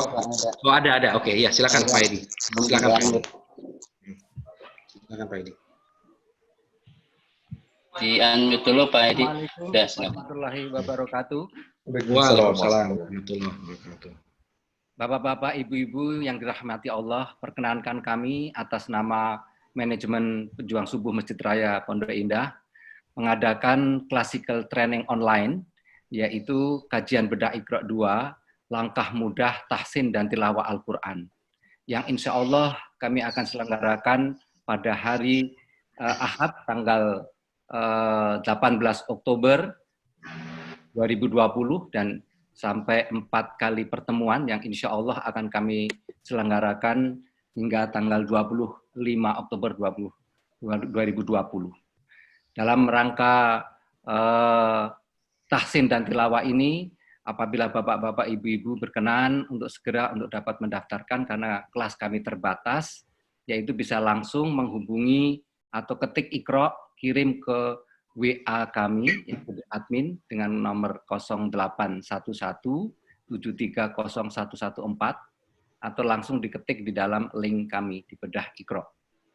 Kami sangat masih menunggu beberapa waktu lagi hingga pada akhir minggu pertama kita sudah akan mulai classical training. Dan terima kasih kepada bapak-bapak ibu yang telah kemarin mendaftarkan untuk kami segera mengirim teaching materialnya maupun reading materialnya kepada bapak ibu sekalian. Kemudian bagi bapak-bapak ibu yang telah mengikuti bedah Iqra batch pertama, kami juga masih memberikan after training service yang insya Allah kami akan selenggarakan, yaitu pada hari Ahad 4 Oktober atau nanti malam pukul 19.30 dengan agenda sharing session pendalaman aplikasi hukum tajwid dalam metode Iqra. Dan kami persilakan untuk langsung melalui meeting ID yang kami persilahkan di dalam layar ini. Sekali lagi, karena beberapa waktu lagi kita akan menyelenggarakan, kami mohonkan bapak-bapak ibu-ibu yang ingin memperbaiki bacaannya, mengetahui lebih dalam hukum-hukum tajwid, kami persilahkan untuk segera mendaftar pada admin kami. Demikian, terima kasih kepada Pak Irwan, panitia semuanya. Wabil taufiq wal hidayah. Wassalamualaikum warahmatullahi wabarakatuh. Waalaikumsalam warahmatullahi wabarakatuh. Baik, terima kasih Pak Edi. Baik Bapak Ibu sekalian, mari kita memasuki sesi tanya jawab. Kita ada waktu kurang lebih sekitar setengah jam ya Pak Ustadz ya untuk tanya jawab. Mungkin pertama saya akan mulai membacakan pertanyaan yang sudah tertulis di kolom chat. Ya. Baik, saya mulai dengan pertanyaan pertama Pak Ustadz. Assalamualaikum. Kisah ini sangat relevan dengan kondisi kita saat ini ya Pak Ustadz. Apa kira-kira tindakan yang diperlukan untuk memperbaikinya? Ini mungkin saya memahaminya tadi di ayat 247 Pak Ustadz menjelaskan bahwa memilih pemimpin itu tidak boleh berdasarkan duit gitu ya Pak Ustadz, ini harus benar-benar berdasarkan ilmu, kekuatan fisik gitu ya. Dan saat ini kalau kita lihat di masyarakat dengan pilkada nih mungkin relevan saat ini, maksudnya pilkada gitu ya, kita sebagai negara yang umat muslimnya paling banyak gitu ya. Ini bagaimana kontradiksinya nih dengan apa yang terjadi di masyarakat dan bagaimana cara memperbaikinya? Ya, Pak Ustadz. Terima kasih. Masya Allah, ini pertanyaan yang sangat penting ya. Persoalan ini adalah persoalan kita semua. Ya, ketika bangsa kita sudah memilih metode jalan melahirkan pemimpin itu dengan pemilihan langsung, karena kita saat awal reformasi dulu khawatir ya tidak mau lagi kembali kepada sistem otoriter ya, terpilih pemimpin itu seperti rakyat milih kucing dalam karung. Maka dibuatlah kita memilih jalan, kita memilih secara langsung dan terbuka. Jadi pemilihan langsung, one man, one vote. Ya. Nah, one man one vote ini ternyata dalam perjalanannya awalnya memang kelihatan nampak ideal. Ya, itu sebagai antitesis, antitesa dari pemilihan yang dilakukan secara tertutup oleh DPR, MPR atau DPRD di daerah. Di situ ada oligarki bermain. Tetapi sama saja ternyata setelah one man one vote, ya oligarki juga bermain. Kalau dulu bermainnya ya membayar partai fraksi di DPRD, DPR RI, MPR. Sekarang bermainnya langsung mengguyur uang kepada rakyat. Ya, jadi calon-calon itu disponsori, ya, dibiayai. Ya, makanya ada menteri yang kemarin mengatakan ini kita terjebak kepada cukomisme. Artinya apa? Pemilu pilkada itu didanai oleh cukom-cukom. Nah, ini harus jadi catatan. Artinya apa? Memang tidak ada sistem pemilihan yang ideal. Semua ada kekurangannya, tapi ada kelebihannya. Ya, kelebihannya kita mantap, kita melihat kan, kita bisa memutuskan. Tetapi itu baik kalau kita sudah punya kekuatan, ya, rakyat kita sudah makmur, rakyat kita sudah sejahtera, bisa menilai, memilih berdasarkan kemampuan, bukan karena uang. Nah, disinilah pentingnya kita untuk tawasau bil haq, tawasau bis sabr. Ya, terus menerus. Ya, memang sementara ini pemilihan langsung itu adalah yang terbaik, tetapi kita perlu hati-hati, kita perlu terus mengingatkan kepada masyarakat, jangan sampai kita memilih pemimpin itu karena uangnya, karena hartanya. Ya, itu yang nggak boleh. Ya, maka itu yang ditolak. Itu dibantah oleh Al-Quran. Walam yu'ta sa'atan minal mal. Ya, bagaimana milih pemimpin kok nggak punya fulus, nggak punya duit? Nah, itu kan begitu. Nah, itu kebiasaan Bani Israel itu begitu. Milih pemimpin harus kelihatan ada duitnya dulu, ada uangnya dulu, ada kedudukannya dulu. Nah, ini yang Al-Quran tidak setuju. Maka itu kita harus kembalikan kepada khitahnya. Ya, umat ini harus punya kekuatan ideologi, kekuatan akidah, ya, kemudian kedisiplinan, kemudian berjamaah yang baik, sehingga para pemilih ini dapat memilih pemimpin yang benar. Jadi bukan pemimpin yang sudah ditetapkan, ya, sudah istilahnya kan ada ada pameo, ada istilahnya sindiran, ya, sindiran halus atau kasar saya nggak ngerti. Ya, pemimpin ini sudah disiapkan, sudah diatur untuk kemenangannya. Nah, ini nggak boleh begitu. Ya, nggak boleh begitu. Ini salah. Jadi kembalikan itu kepada khitbah kita. Milih pemimpin ini harus seperti kita memimpin perusahaan. Nah, perusahaan kan memilih pemimpin ya harus benar-benar dikaji. Ya, fit and proper test-nya, keahliannya, kemampuannya, ya. Dan itu setelah mengalami seleksi yang berjenjang, bertahap, itu milih pemimpin terus begitu. Jadi bukan diserahkan kepada semua orang.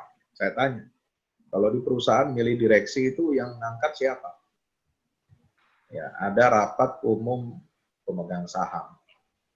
Ya, itu milih direksi. Ya, siapa pemegang saham? Ya, yang punya saham. Orang-orang terpilih, ya kan? Nggak semua karyawan milih direksi, nggak ada. Karyawan tuh nggak punya hak milih direksi. Ya, apalagi mohon maaf, ya, OB misalnya bisa milih direkturnya, nggak bisa. Nah, kalau kita mau profesional, milih kepala negara, milih pemimpin, bukan karena kepala negara, milih pemimpin semua level itu ya seperti kita milih direksi di perusahaan, harus ada pemegang saham. Saya memegang saham. Itu yang dinamakan dalam Islam itu ahlul halli wal aqdi.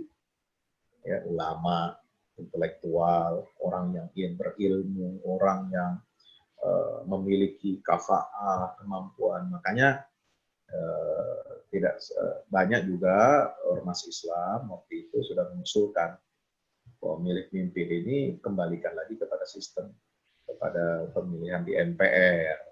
sebagaimana undang-undang UUD 45 yang asli itu, ya kan? Tapi kan ini misalnya jadi karena sulit ya, karena itu sudah pemilihan presiden langsung itu sudah masuk dalam undang-undang dasar.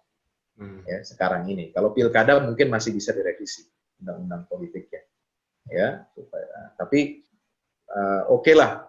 Ya, apapun itu sebenarnya baik yang melalui sistem memilih berdasarkan perwakilan ataupun langsung, itu semua ada kelemahan.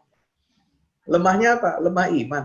Ya, lemah iman di hadapan uang. Nah ini semua itu pasti nggak yang di elit maupun di rakyat kalau udah dapat duit, nah sudah luntur idealismenya. Jadi sebenarnya kita yang harus perkuat diri kita, ya, dan rakyat ini harus makmur, sejahtera, gitu. Kalau memilih dalam keadaan lapar, milihnya mereka masih perlu uang transport, milih karena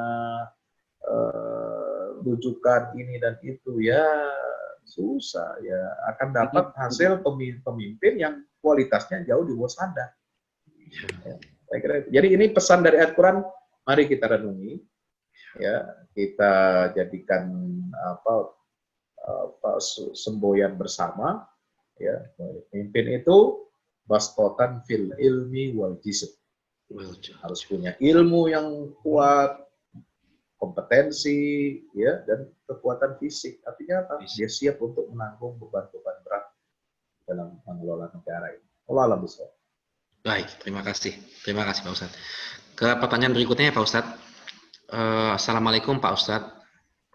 Ini mengenai ayat yang sama. Tadi Pak Ustadz menyebutkan bahwa nabi yang mereka mintakan gitu ya Pak ya untuk ditunjuk pemimpin itu bernama Nabi Samuel, tadi Pak Ustadz sempat menyampaikan. Nah, kalau kita lihat di Al-Quran ini nama tersebut tidak disebutkan gitu. Apakah informasi tersebut diperoleh dari hadis? Demikian pertanyaannya Pak Ustadz. Ya, dari sumber-sumber tafsir Al-Quran. Ya, kalau memang di dalam ayat itu tidak disebutkan namanya. Jadi sumber-sumber tafsir itu berdasarkan riwayat-riwayat, itu dari ada sahabat, ada tabi'in, itu kadang-kadang juga mengutip dari sumber Taurat, ya, berdasarkan kisah-kisah yang masyhur di kalangan mereka. Jadi sumber penafsiran Al-Quran dari Bani Israel boleh nggak? Boleh, selama tidak berkaitan dengan akidah dan syariat kita. Ya, yang kedua, ya, tidak bertentangan dengan akal sehat. Ya, ini kan hanya sekedar nama. Soal nama, sekarang populer di umat Islam itu tahu perempuan yang menggoda Nabi Yusuf itu siapa? Zulaiha. Di mana-mana namanya Zulaiha. Sampai orang Islam namain anak putrinya Zulaiha. Ya. Kalau di Jakarta namanya Juleha. Nah, kan begitu. Itu udah terkenal. Dari mana ya? Quran bukan? Nggak ada Quran menyebut nama Zulaiha. Tapi kan itu populer. Ya, populernya berdasarkan riwayat Israiliyat. Nah, selama itu tidak berkaitan dengan akidah, dengan syariat kita, nggak masalah mau diterima atau ditolak. Ya. Nah, jadi nama Nabi Samuel itu memang ada dalam kisah-kisah Bani Israel. Jadi boleh mufasir itu mengutip, karena itu hanya urusan kisah, cerita. Artinya kisah itu memang ada, faktual, bukan karang-karang, ya, dan itu bisa menjadi rujukan dalam menafsirkan Al-Quran. Demikian, Bapak. Baik, terima kasih Pak Ustadz. Pertanyaan berikutnya, Assalamualaikum Pak Ustadz. Waalaikumsalam. Dari Pak Imam Hanafi, benarkah bahwa demokrasi adalah syuro atau musyawarah yang telah dihilangkan nilai religiusnya, sehingga tidak mungkin umat Islam menggunakan sistem ini untuk mencapai kemenangan dan kemuliaan? Bagaimana menurut Al-Quran dan hadis? Ya, demokrasi itu hanya alat. Ya, kalau saya melihat demokrasi itu alat. Ya, alat ini tergantung siapa yang pakai. Ya, kalau kita pakai untuk memperjuangkan nilai-nilai agama, nilai-nilai Islam, ya, dia namanya alat. Ya, tujuan kita adalah menegakkan syariat, ya, menegakkan kepentingan Islam, kepentingan bangsa dan negara, bisa jadi alat. Jadi tergantung siapa yang pakai. Ya, jadi ini alat sebenarnya netral. Ya, Yahudi pakai, Kristen pakai, Islam juga bisa pakai. Ya banyak kok pengalaman-pengalaman umat Islam menggunakan demokrasi untuk mencapai tujuannya mewujudkan Baldatun Thayyibatun Warabun Ghafur. Meskipun ada rintangannya, ya. Dulu di Aljazair pemilu bebas, pemilu presiden yang luber, ya, langsung umum bebas rahasia, itu memenangkan partai Islam. Terpilih presiden yang berasal dari partai Islam, tapi dikudeta oleh militernya. Nah, itu karena memang kita nggak kuat. Gitu. Jadi dari sisi kerakyatan kuat, program-program partai Islam, tetapi kita belum bersahabat dengan militer. Karena di dunia Islam ini kan faktor hubungan antara negara, rakyat, sipil dan militer ini kan juga menjadi satu problem tersendiri. Kan? Nah, jadi kekuatan demokrasi juga harus didukung oleh militer. Tapi banyak juga ya, yang sukses, ya seperti di Sudan, ya, pemilihan partai ataupun pemimpin, ya, itu dengan menggunakan demokrasi, tapi juga bisa membentuk pemerintahan Islam. Ya, kemudian di Tunisia, ya, sekarang partai Islam yang berkuasa. Di Mesir sempat, walaupun setelah itu 1 tahun ya dikudeta karena konspirasi global itu sebenarnya. Ya, kemudian di Turki sudah berapa belas tahun, ya, mulai dari tahun 2003 sampai sekarang 17 tahun. Ya, partai yang berideologi Islam tapi modern, ya, itu berkuasa, yaitu dengan cara demokrasi, pemilihan langsung, ya, ini jadi tergantung kitanya dan tergantung rakyat ini sudah makmur atau belum, gitu ya. Jadi pemilihan itu berdasarkan apa? Berdasarkan kekuatan kita lah, termasuk kekuatan program, ya, kekuatan media, kekuatan finansial. Sekarang ada istilah begini, saya menarik gitu. Sekarang ini zaman edan, Pak. Bapak Ibu sekalian dirahmati Allah. Ya, zaman edan ini. Orang kalau nggak beli suara, nggak bakal menang. Ya ini kenyataan, ini fakta. Iya, betul. Ya. Maka kalau orang yang benar, orang yang kompeten, ya, tidak didukung oleh dana yang kuat, dia pasti akan kalah dengan orang goblok, bodoh, punya dana. Ya, punya dana, ada cukongnya, ada bohirnya. Nah, kata Gus Baha, itu saya simak itu pengajiannya. Kita boleh kok membeli kebenaran. Kalau kita tahu, kita tidak beli suara itu, yang akan berkuasa adalah pemimpin jahat, fasik, zalim. Dan dia dibiayai oleh cukong yang jahat. Nah, umat Islam harus punya, ya, di zaman edan ini punya cukong yang baik. Gitu loh. Punya bohir yang soleh. Kan gitu. Nah, Pak Irwan, Pak Endi, ini bohir soleh.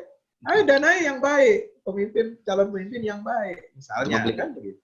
Membeli kebenaran, kita beli. Ya. Kalau dia bisa beli, kita beli yang lebih baik. Nah, itu bukan suap, kata Gus Baha. Ya kan? Kalau suap, itu tujuannya kita mengubah yang hak jadi batil. Ya, kita bayar hakim di pengadilan untuk mengklaim istri orang sebagai istri kita. Nah, itu suap namanya. Itu yang haram.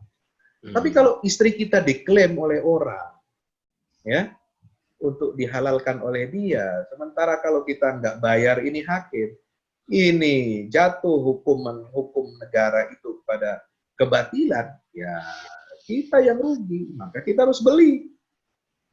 Gitu ya. Jadi ada.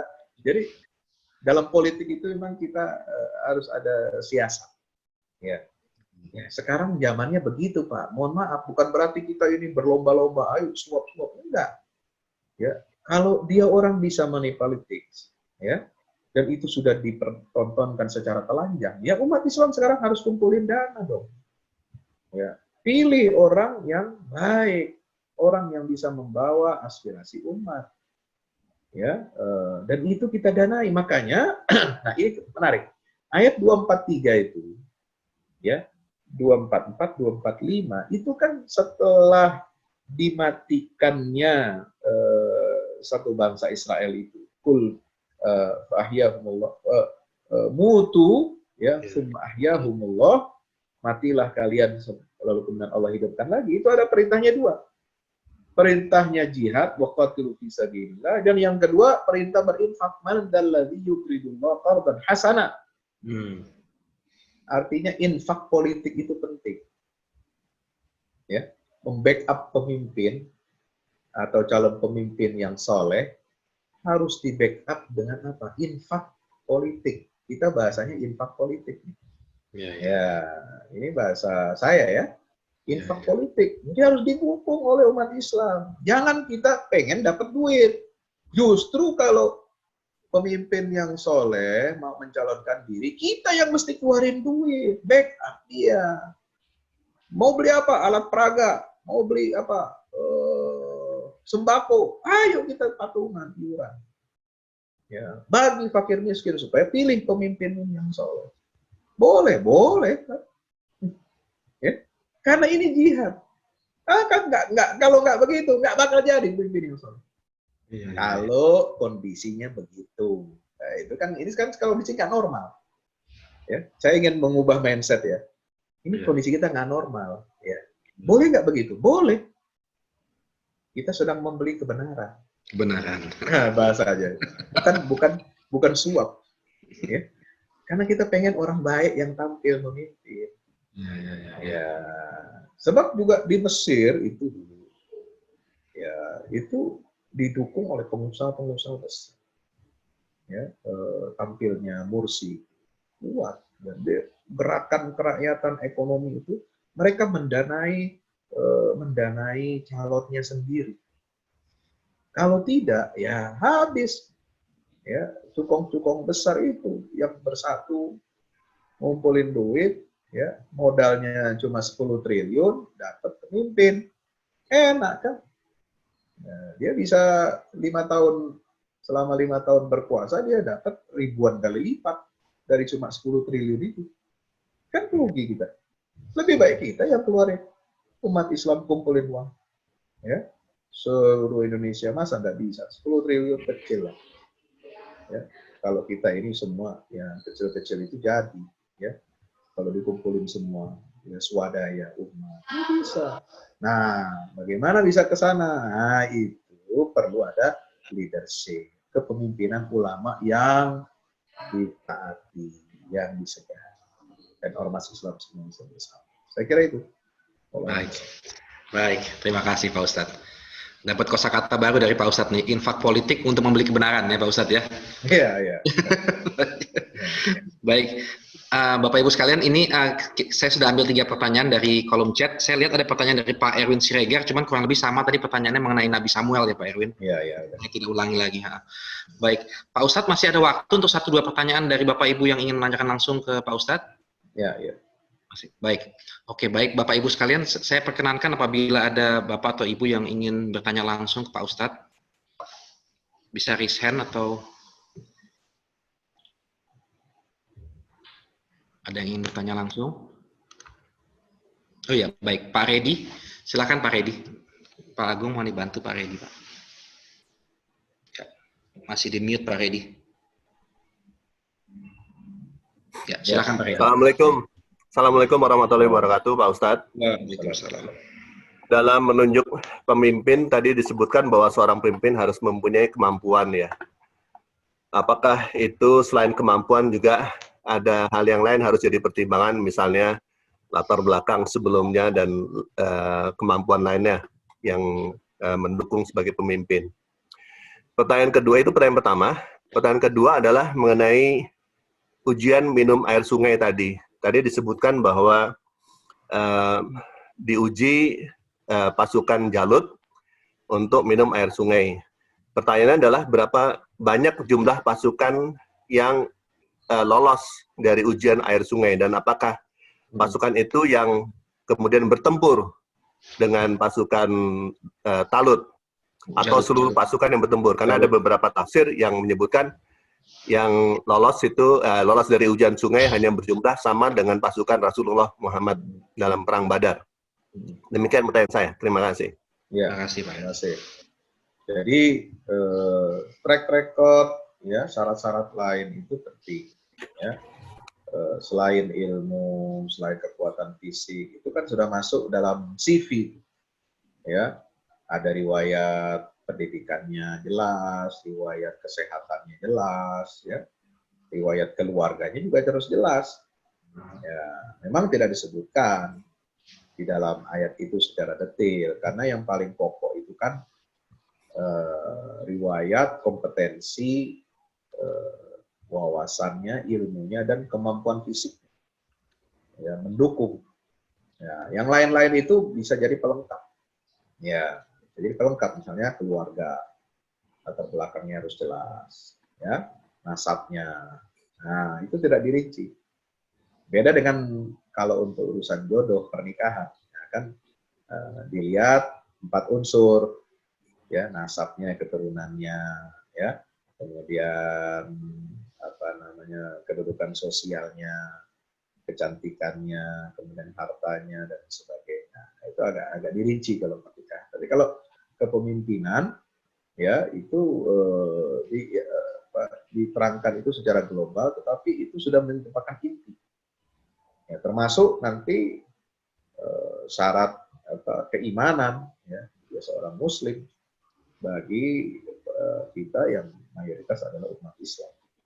Syarat mutlak. Ya.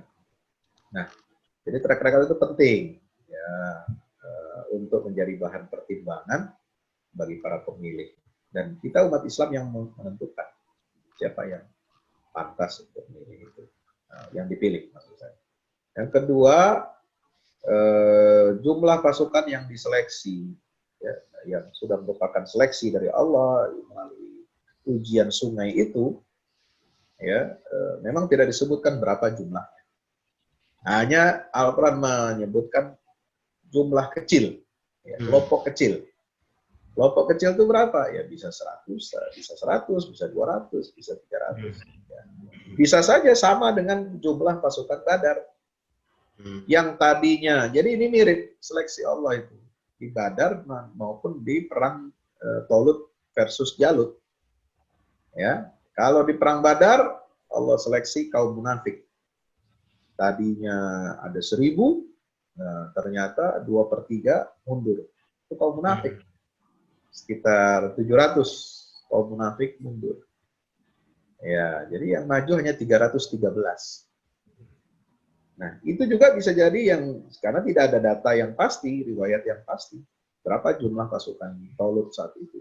Bisa jadi sama, bisa jadi kurang, atau bisa jadi lebih sedikit. Intinya adalah mereka jauh lebih sedikit daripada pasukan musuhnya. Ya, soal jumlah kita nggak, Al-Quran tidak menyebutnya secara detail.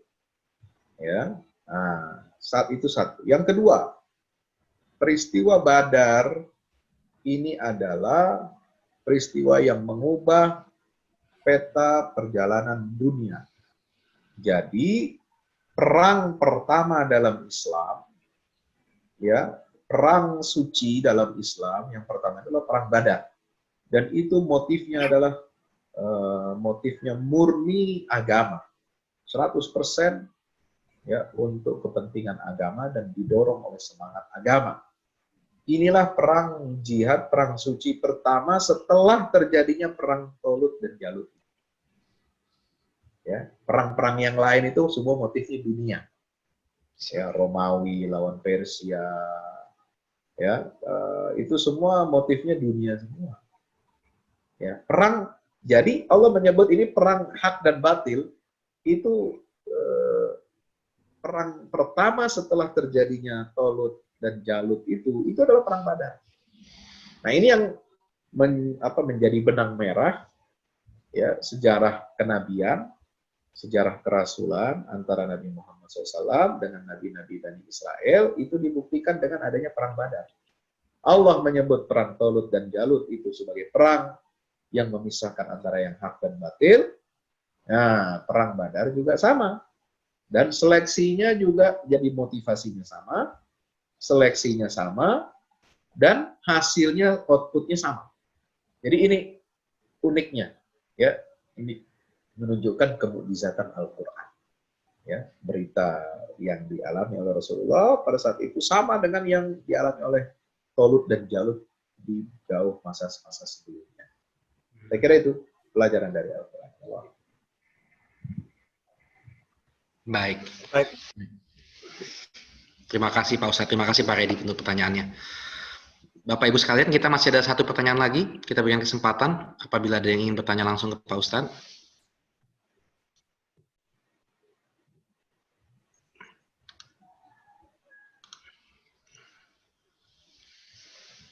Apakah ada yang ingin bertanya? Baik, kalau tidak ada, mungkin saya bertanya Pak Ustadz ya, sebagai penutup ya Pak Ustadz. Ya. Ya. Pak Ustadz, ini di ayat yang tadi kita bahas di 249 tadi yang Pak Redi bertanya mengenai sungai tadi ya Pak Ustadz ya. Sepertinya di sini bagaimana tentara Bani Israel itu dilatih kedisiplinannya melalui menyeberangi sungai yang mereka dilarang untuk minum gitu ya Pak Ustadz ya. Terus waktu mereka sebagian kecil ini lolos dari ujian tersebut, mereka pun juga kelihatannya sudah kecapean gitu ya, kalau saya tangkap kisahnya gitu ya Pak Ustadz ya, sudah kecapean untuk melawan pasukannya Jalut gitu. Dan itu mungkin sebagian tentara itu kalau sudah menyuarakan seperti itu, kebayang moral dari pasukannya itu drop pasti ya Pak Ustadz ya, karena banyak yang capek gitu ya. Tapi ini disebutkan ada orang-orang yang meyakini pertemuan dengan Allah gitu ya, ini kelihatannya berusaha untuk memotivasi gitu, menyemangati gitu ya, bahwa mereka capek tapi kita harus ini terus untuk berjuang gitu ya, untuk melawan pasukan Jalut. Dan di ujung ayat ini disebutkan bahwa Allah beserta orang-orang yang sabar gitu. Jadi saya tadi ingin menghubungkan bagaimana ini kok konteksnya dalam kesabaran gitu, bagaimana merangkumnya gitu Pak Ustadz ya. Karena di ayat berikutnya juga doa tersebut juga ketika mereka melihat pasukan Jalut yang sedemikian besar, itu kan munculnya takut gitu ya Pak Ustadz ya. Mungkin kebayang gitu ya, mental itu takut ya melihat pasukan yang segitu besar. Dan doa pertama yang diminta adalah limpahkanlah kesabaran gitu. Nah ini apa hubungannya kesabaran ini dengan kondisi ini gitu Pak Ustadz? Demikian pertanyaan saya. Ya, terima kasih. Pertanyaan yang bagus ya. Jadi kesabaran itu adalah kunci kemenangan. Ya, sabar inilah yang mendatangkan pertolongan Allah. Sabar inilah yang mendatangkan keteguhan hati. Maka dikunci kalimat itu, ayat itu dengan pernyataan Allahu ma'as-sabirin. Allah beserta orang-orang yang sabar. Kalau Allah sudah membersamai, maka tidak ada kekuatan apapun yang bisa mengalahkan. Ya, apalagi motifnya itu lillah. Nah, ini harus catat, motifnya adalah lillah. Motifnya itu untuk Allah. Yazunnuna annahum mulaqullah. Mereka yakin akan menjumpai Allah. Artinya apa? Mereka ini orang-orang yang beriman, ini eksklusif. Mereka ini orang-orang yang eksklusif. Bukan eksklusif tertutup ya. Artinya apa? Mereka ini kelompok kecil, elit, ya, kelompok elit, kelompok kecil yang keunggulannya itu dari sisi apa? Dari sisi spiritual, sisi moralnya adalah semangat jihadnya di jalan Allah Subhanahu wa taala. Itu motifnya lillah.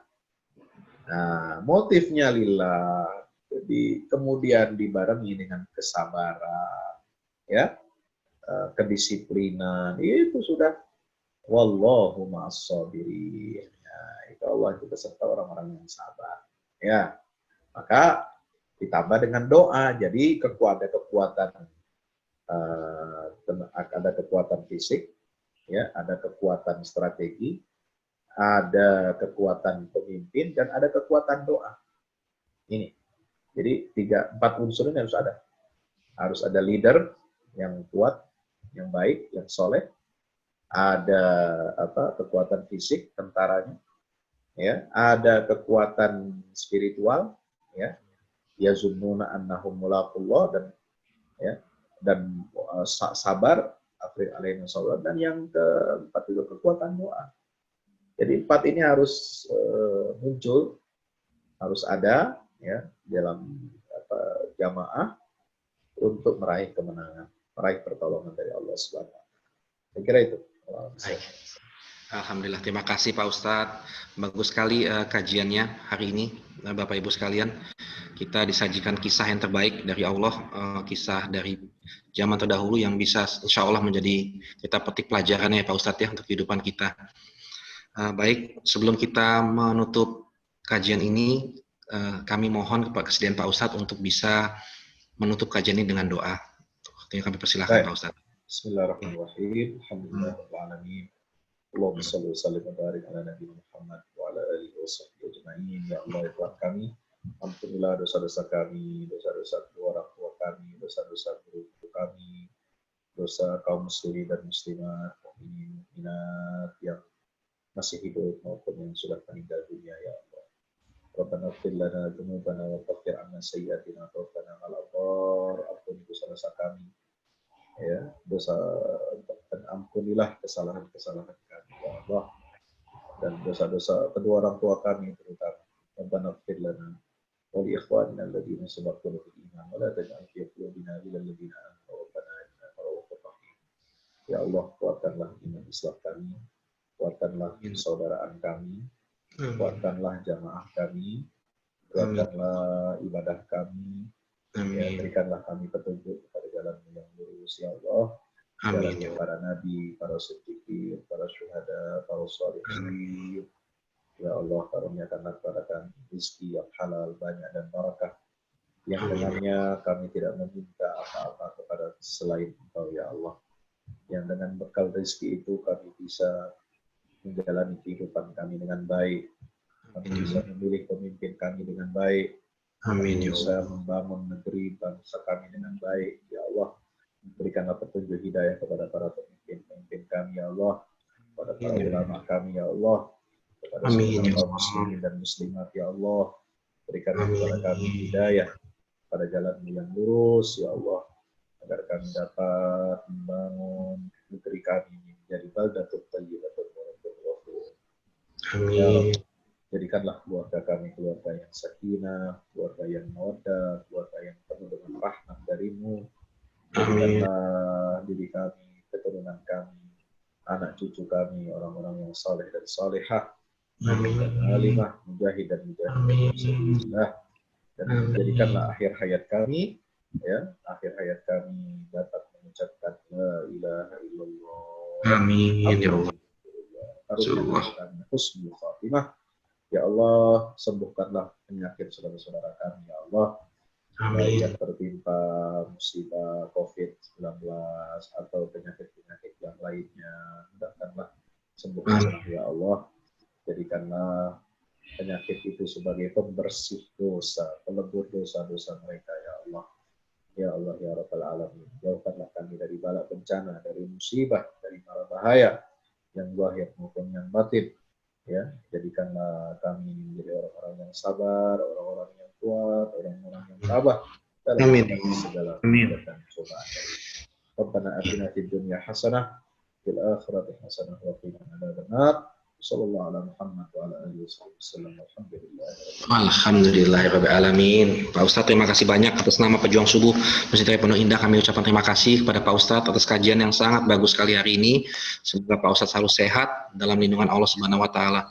Bapak Ibu sekalian, juga kami ucapkan terima kasih atas kehadirannya dalam kajian hari ini. Semoga kita bisa senantiasa mengambil memetik pelajaran yang sangat berharga dari Al-Qur'an ini dan menjadikan petunjuk untuk hidup kita. Baik, kita tutup di sini kajiannya. Sampai berjumpa di kajian Pejuang Subuh minggu depan, insyaallah. Wabillahi taufiq wal hidayah. Wassalamualaikum warahmatullahi wabarakatuh. Waalaikumsalam. Terima kasih Ustaz. Terima kasih Ustaz, Pak Irwan, luar Terima biasa. kasih Pak Fadil, Pak Agung. Terima kasih Ustaz Fahmi. Irwan. Terima kasih Pak Asril. Pak Irwan. Alhamdulillah. Bagian tuh. Terima kasih Ustaz. Terima kasih Pak Asril, Pak Irwan. Terima kasih Pak Edi. Amin.